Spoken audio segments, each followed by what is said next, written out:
Κυρίες και κύριοι, χαίρετε. Φόκους στον Πειραιά σήμερα. Στον Πειραιά της ομορφιάς, της θάλασσας, του ταξιδιού, αλλά και στον Πειραιά της ασχήμιας, της εγκατάλειψης και των προβλημάτων. Με τους σημερινούς μας καλεσμένους θα σταθούμε σε όλα αυτά, στα ωραία αλλά και στα άσχημα, αλλά θα δούμε και τι θα γίνει με τις εκλογές και με την επόμενη μέρα των εκλογών. Πάμε λοιπόν να σας τους παρουσιάσω.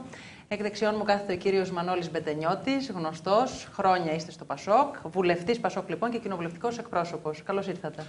Ειλικρινά ευχαριστώ για την πρόσκληση και ειδικότερα ευχαριστώ γιατί έχετε φόκους στον Πειραιά. Να είστε καλά. Δίπλα σας είναι ένα νέο πρόσωπο, μια ωραιότατη κυρία, η κυρία Άννα Σαμιώτου, που θα είστε υποψήφια βουλευτής στη δεύτερη περιφέρεια Πειραιά με τη Νέα Δημοκρατία. Καλά τα λέω? Ακριβώς. Καλώς ήρθατε κι εσείς. Σας ευχαριστώ και εγώ πολύ για την πρόσκληση. Να είστε καλά. Γνωστός και ο κύριος Πέτρος Μαντούβαλος. Είστε πλέον στο Λαός και πολιτεύεστε με το Λαός στην δεύτερη περιφέρεια Πειραιά. Καλά τα λέω? Πολιτεύομαι λοιπόν στην πρώτη περιφέρεια. Στην πρώτη, τα μπέρδεψα. Καθόλου τα μπέρδεψα. Σημαντικό λοιπόν και πολύτιμο. Στην πρώτη περιφέρεια. Είναι γνωστό ότι χρόνια πολιτεύομαι στην Α Πειραιώς.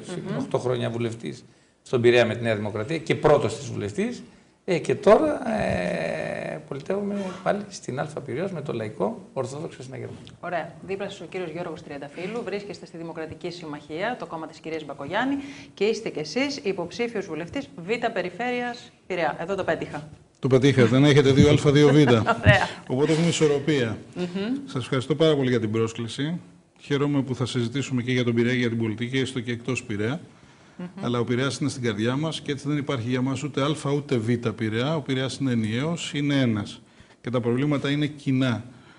Εγώ έχω ξαναασχοληθεί με τις εκλογές, ήμουν υποψήφιος με την Νέα Δημοκρατία και επειδή υπέγραψα τη στήριξη της κυρίας Μπακογιάννη, θεωρώντας τη ως καταλληλότερο αρχηγό. Ναι. Θεώρησα σωστό να ακολουθήσω την υπογραφή μου με την κυρία Μπακογιάννη. Μάλιστα. Και πιστεύω ότι δεν έχω λαθεύσει. Όντως τη θεωρώ πολύ καλή και πολύ δυναμική. Θα τα δούμε λοιπόν. Πάμε να ξεκινήσουμε την κουβέντα μας μένοντας, κύριε Μπετενιώτη, στον Πειραιά. Το γνωρίζετε πολύ καλά κι εσείς όπως και οι υπόλοιποι παριστάμενοι. Τον Πειραιά των πολλών προβλημάτων. Κυκλοφοριακό, σκουπίδια, εγκατάλειψη. Δεν ξέρω, εγώ με ένα πρόχειρο ψάξιμο είδα ότι είναι αρκετά. Και αυτό που μου μένει εμένα είναι η εικόνα ενός Πειραιά, ερχόμενη για να ταξιδέψω ή γυρνώντας από κάποιο ταξίδι, που ενώ έχει όλα τα προσόντα να είναι μια πολύ όμορφη πόλη, είναι μια πόλη που σε στεναχωρεί. Εσείς ποιο πρόβλημα θεωρείτε ότι είναι το πιο μεγάλο του Πειραιά και γιατί όλα αυτά τα χρόνια δεν άλλαξε κάπως αυτό, δεν υπήρξαν οι πιέσεις, δεν υπήρξαν οι τρόποι? Η διαπίστωση που επισημαίνει την αλήθεια. Ο Πειραιάς είναι η πρωτεύουσα της παγκόσμιας ελληνικής ναυτιλίας. Είναι η πύλη της χώρας. Γι' αυτό ακριβώς θα έπρεπε να έχει άλλη προοπτική. Και είναι για μας θλίψη που τον έχουμε υπηρετήσει, που τον υπηρετούμε, ακριβώς γιατί δεν έχει μπορεθεί αυτή η συνεργασία που απαιτείται όλων των παραγωγικών τάξεων, όλων των κοινωνικών εταίρων, για να διασφαλιστεί μια αναπτυξιακή προοπτική η οποία θα δώσει, γιατί και σήμερα ακόμη αυτό είναι ζητούμενο, την προοπτική ανάπτυξη μιας πόλης που θέλει επικοινωνιακή στρατηγική, θέλει μια δυνατότητα ανάπτυξης των μικρομεσαίων επιχειρήσεων και την μεταστροφή της πόλης προς τη θάλασσα.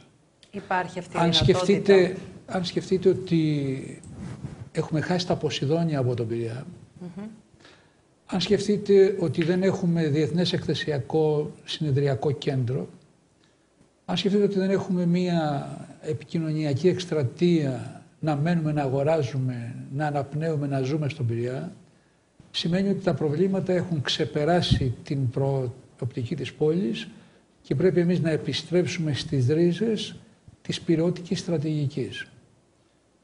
Αν σας πω ότι από το 1985 εκκρεμεί το Κέντρο Ανάπτυξης και Προβολής Πειραιά και η προοπτική της προβολής της πόλης, και αν ακόμη δούμε ότι αυτό ακριβώς οφείλεται στην πολυδιάσπαση και των πολιτικών και των κοινωνικών δυνάμεων, θα συμφωνήσουμε όλοι στο τραπέζι ότι πρέπει να επιστρέψουμε στην κοινή πορεία έξω και πέρα από οποιασδήποτε διαφορές, κομματικές, πολιτικές, κοινωνικές, για να στηρίξουμε μια πόλη που δικαιούται να είναι η προέκταση της Ελλάδας στη διεθνή πραγματικότητα. Φρονείτε ότι υπάρχει δυνατότητα για αλλαγή όλου αυτού του σκηνικού ή τα προβλήματα είναι έλεγα χρονίζοντα και δύσκολα να Όχι, τρέπονται? θα έλεγα ναι.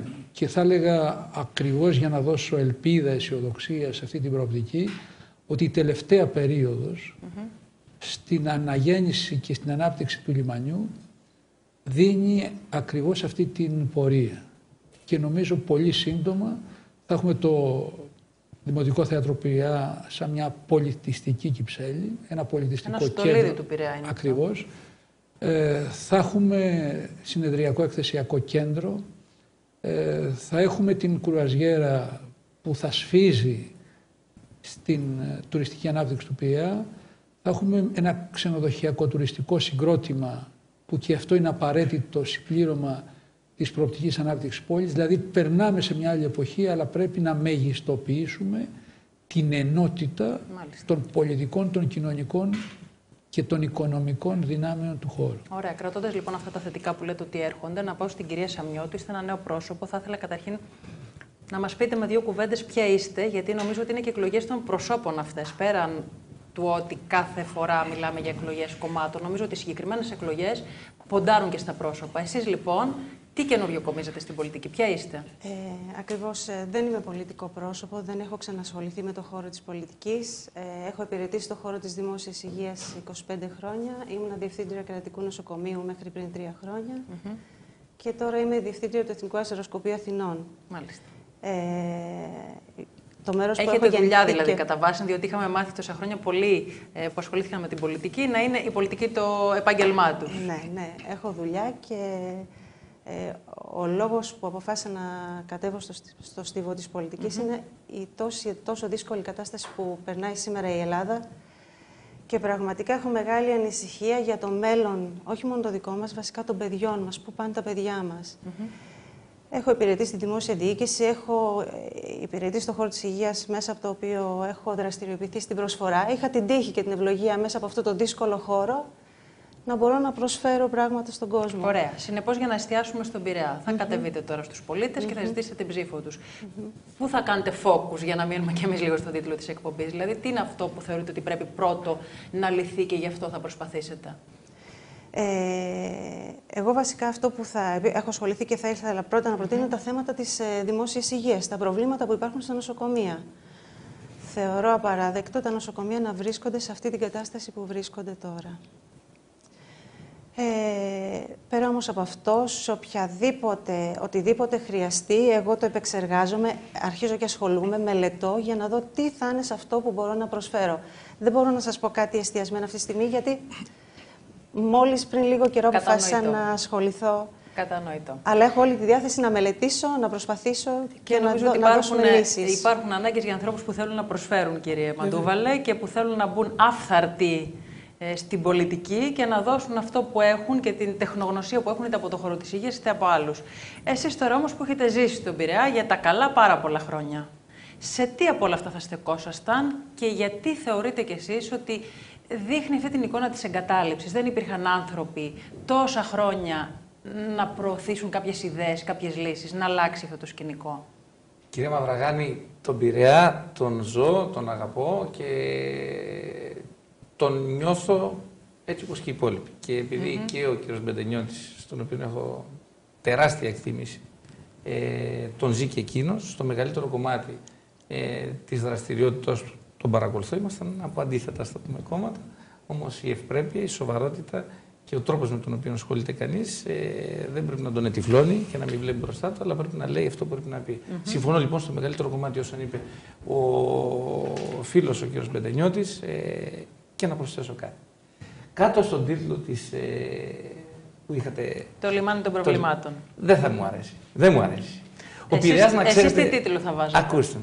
Της αισιοδοξίας και της προοπτικής. Να το κρατήσουμε πολύ ευχαρίστω σαν τίτλο. Της δύναμης και της προοπτικής. Δώστε μου λοιπόν τον τρόπο που θα γίνει αυτό. Πρώτα απ' όλα να σας πω κάτι. Όταν σκύβουμε πάνω από κάτι, δεν υπάρχει τίποτα που να μην έχει πρόβλημα. Και εδώ, αν ψάξω εδώ μέσα, κάτι θα πρέπει ψεγάρι. Οπότε δεν μπορώ να κάνω τα μούτρα μου έτσι. Πρέπει να πω ότι κάτι καλύτερο μπορεί να γίνει. Πρώτα απ' όλα, ο Πειραιάς έχει ξεχωριστούς ανθρώπους. Να ξέρετε, ο Πειραιάς έχει μια ιδιομορφία. Έχει ανθρώπους που γνωρίζονται μεταξύ τους. Εμείς μεταξύ μας εδώ πέρα γνωριζόμαστε.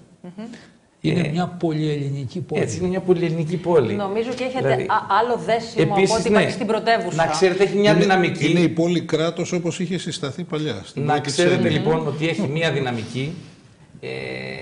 Δεν είναι κατηφής ο Πειραιάς. Δεν είναι κατηφής. Γιατί όμως δεν έκανε το άλμα πέρα από τη φθορά? Να σας πω κάτι.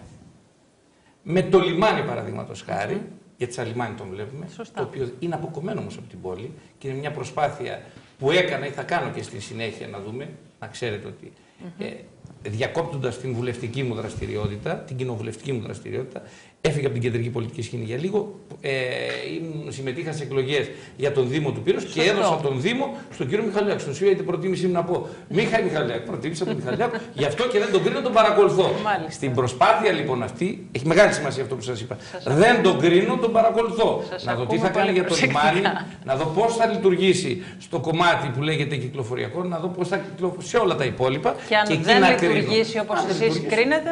Όχι όπως εγώ κρίνω, θα το κρίνω όλο. Δηλαδή, ακούω κάτι τρέλες για Τραμπ στον Πειραιά. Να, όχι, επειδή λέτε ότι τον παρακολουθείτε. Πρέπει να το κάνω αυτό. Και κοινοβουλευτικά, πρώτα Θεός, αν πάνε καλά οι εκλογές. Και έχει αποτέλεσμα και στη θητεία του μόλις. Να το Βασίλη, έλα το φίλε Βασίλη, που σου δώσαμε το Δήμο και δεν το δώσαμε στο Μίχα, να δούμε τι θα γίνει. Ξέρετε ότι τις εκλογές έχασα γύρω στις 1360 ψήφους. Λοιπόν, να πω λοιπόν το εξής. Λιμάνι δεν λέμε. Στο λιμάνι υπάρχει πρόεδρος, είναι ο κ. Ονομερίτης. Έκανε μια επιλογή ο κ. Παπανδρέου να μην τα βλέπει ο κόσμος μαύρα τα πράγματα. Ούτε έρχονται εκλογές να σκοτωθούμε. Ο κ. Παπανδρέου, ο πρωθυπουργός της χώρας, με τα σωστά του τα λάθη του άνθρωπος, έβαλε στο λιμάνι τον κύριο Ονομερίτη. Ναι. Ο κ. Ονομερίτης έχει κάνει καλή δουλειά στον Πειραιά. Όσο παράξενο και σας φαίνεται αυτό, έχει γίνει μια πολύ Δηλαδή αυτά που λέει ο κ. Μπεντενιώτης. Εγώ χαίρομαι που πέρα από κομματικές ταμπέλες, να το πω έτσι, υπάρχει μια παραδοχή στο ότι καλό γίνεται. Και αυτό είναι το θετικό νομίζω ότι μπορεί. Ακριβώς. Οι τρεις εδώ πέρα, μία η κυρία που προηγείται, δύο-τρεις, προερχόμαστε από έναν χώρο κατακαιρματισμένο. Τη Νέα Δημοκρατία. Λοιπόν, εγώ δεν μπορεί να άλλαξα ξαφνικά. Συγγνώμη, Νέα Δημοκρατία και σε όλες αυτές τις εκπομπές που κάνουμε, οι περισσότεροι καλεσμένοι μας ήταν κάπου αλλού και είναι κάπου αλλού. Δηλαδή, και μπερδευόμαστε για το που ήταν ο καθένας. Λοιπόν, πριν δώσουμε το λόγο στον κύριο Τριανταφύλλου, θα ήθελα να μου πείτε. Εδώ λοιπόν γίνεται δουλειά σε κάποια πράγματα. Ο Πειραιάς βελτιώνεται και μπορεί να βελτιωθεί. Αν ο Δήμαρχος εκεί πέρα με τη βοήθεια τη δική μας κάνει και ένα-δυο πραγματάκια, ανεβαίνει κάπως στα σκουπίδια, πολλοί μου λένε, έλα ρε Πέτρο, και να του κάνουμε αντιπολίτευση να πεις ότι ο κόσμος πεινάει, δεν πετάει σκουπίδια και δεν υπάρχει μεγάλος όγκος σκουπιδιών. Όχι! Έχει κάνει μια προσπάθεια ο άνθρωπος εκεί να βελτιώσει. Έχει κάνει και τραγικά σφάλματα. Όπως πάει να φέρει ένα τραμ. Όχι! Όμως κάποια πράγματα πρέπει να βελτιωθούν. Να ξέρετε όμως ότι ο Πειραιάς και μόνο ότι είναι κέντρο της ναυτιλίας και μόνο ότι είναι κέντρο δύναμης και μόνο ότι γύρω-γύρω έχει ύδρα, σπέτσες, πόρο, μέθανα, φτάνει μέχρι Κύθυρα, Αντικύθυρα. Έχει την περιοχή την δύσκολη των παιδιών. Νίκαια, Κορυδαλό, όλα αυτά που ακούτε, Πέραμα και τα αυτά είναι Β' Πειραιώς. Να ξέρετε ότι μπορεί να παίξει ένα κεντρικό ρόλο και όλος ο Πειραιάς, δηλαδή έχει καμπανεβάσματα. Βλέπεις από τον πλούσιο στο φτωχό, από το καλοβαλμένο στο κακοβαλμένο, από το δημοτικό θέατρο στην παράγκα. Έχει αυτές τις αυξομοιώσεις ξαφνικά και στον κόσμο. Εκεί πρέπει να υπάρξει μια ισορροπία. Εκεί θέλει καλούς δημάρχους, εκεί θέλει καλούς βουλευτάς, εκεί θέλει έναν κόσμο ενωμένο. Να μην έχει τις καλές προθέσεις και τη σύγκληση. Και να μην έχει στραβωμάρα, κυρία Μαραγάνη. Θα μπορούσα να σας πω να μην έχει παροπίδες. Ακούστε τι σας λέω. Στραβωμάρα να μην έχει ο πολιτικός και να βλέπει μπροστά του και να πει ποιο είναι το καλό, σου δίνω το χέρι μου και σε βοηθάω. Μιας και είπατε για τα σκουπίδια, είναι ένα από τα μείζωνα προβλήματα του Πειραιά. Έχει πρόβλημα. Να σας δείξουμε κάποιες εικόνες και ερχόμαστε, κύριε Τριανταφύλλου, σε εσάς να δούμε λοιπόν ποιες μπορεί να είναι οι λύσεις. Πάμε να το δούμε.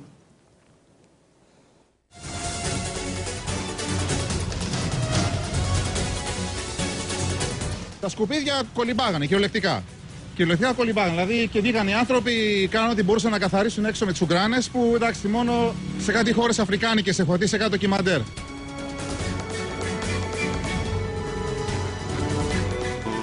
Δήμος δεν μας βοηθάει για να λειτουργήσουμε όπως θα πρέπει και με αποκορύφωμα για την απόγνωση, την κατάσταση απόγνωση που έχουμε φτάσει σε αυτό το σημείο με τα σκουπίδια.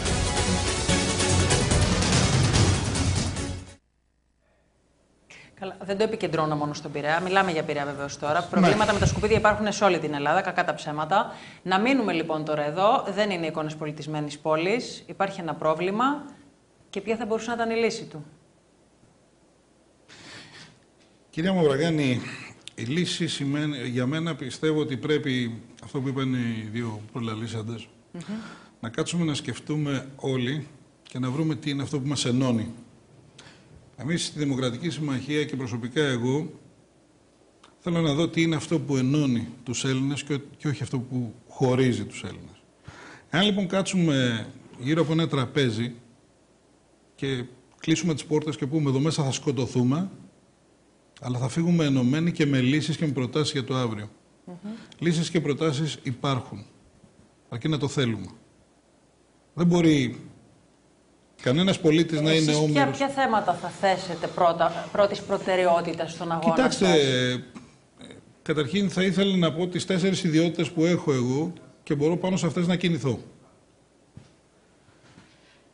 Έχω τελειώσει ιστορικός ανθρωπιστικών σπουδών με ειδίκευση στον ελληνικό πολιτισμό. Ένα κράτος για να ανακάμψει όπως είμαστε εμείς τώρα δεν θα προέρθει μόνο μέσα από την οικονομική ανάκαμψη. Θέλει ταυτόχρονα και την πολιτισμική του ανάκαμψη. Να ξαναβρούμε την προσωπικότητά μας σαν Έλληνες. Γιατί αυτή τη στιγμή μας εμφανίζουν σε όλο τον κόσμο ως κομπιναδόρους, απατεώνες.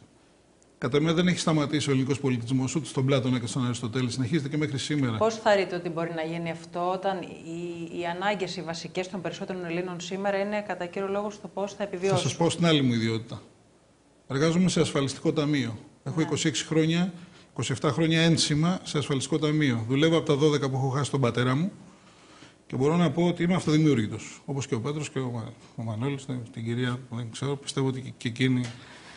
Κάτι ανάλογο. Μας έδωσε ένα στίγμα, νομίζω ότι αυτής της λογικής είναι των ενσύμων. Ναι. Άρα λοιπόν γνωρίζω τον πόνο του κόσμου. Μέσα από τη δουλειά μου, ο κ. Κουτρομάνης ήταν και συνάδελφός μου σε άλλο επικουρικό ταμείο. Διαφορετικών αντιλήψεων, άνθρωπος που πιστεύω την προσπαθεί, αυτό θα το κρίνει η ιστορία και το μέλλον. Μέσα από τη δουλειά μου μπορώ να προτείνω λύσεις και στον ασφαλιστικό τομέα, και δηλαδή στην επιβίωση των ασφαλιστικών ταμείων και των συντάξεων. Ένα θέμα που φλέγει. Ναι.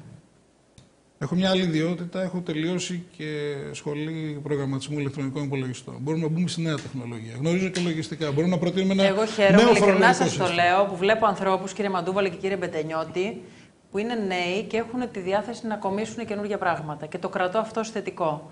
Πάμε σε ένα διαφημιστικό διάλειμμα και επανερχόμαστε να δούμε τα υπόλοιπα.